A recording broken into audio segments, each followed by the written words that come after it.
Welcome, I'm Hope Warshaw, dietitian, diabetes educator, author, and nutrition section editor for PresentDiabetes.com. I'm pleased to bring you these video snippets from the 2009 AADE meeting in Atlanta. Our goal with these videos is to bring the meeting in near real time to you. So let me welcome Charlotte Hayes, a good friend and colleague, and so I wanted you to share a little bit about what you do in the world of diabetes to begin with. Well, I feel like I'm really a lifestyle health promoter. I really work with nutrition. I work here in Atlanta with a meal program, Good Measure Meals, that's really formulated for people who have diabetes and aims to help with carb counting, eating healthy fats, controlling sodium and portion sizes. So very involved on the nutrition end, but also I have a passion for working with individuals with diabetes who are active. I really strongly believe in the importance of physical activity, and for that reason I did a degree in exercise physiology as well as dietetics. Great. Okay. So tell us the title of your talk here at AADE.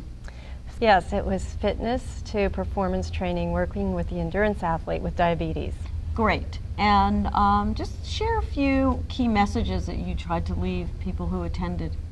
Well, there are many things that are similar that the individual with diabetes needs to do that, when they're performing an endurance sport that an individual without diabetes needs to consider. So really I talked about the big picture of metabolic pathways, anaerobic metabolism, aerobic metabolism, and how that really affects the hormonal responses that we tend to think about with diabetes, glucagon, insulin, and others.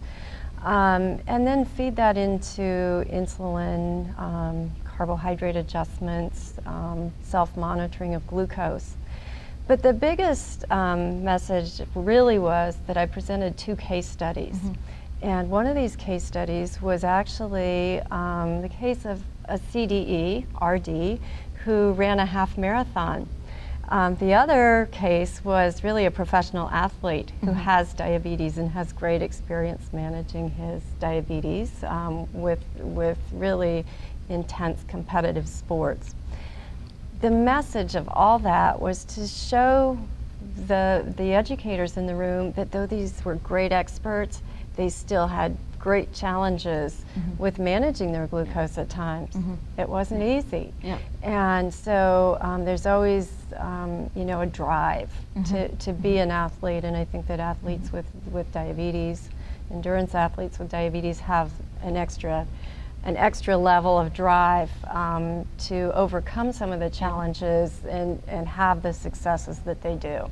And I know the little work that I do with clients with diabetes tends to be with type 1, putting people on pumps, etc.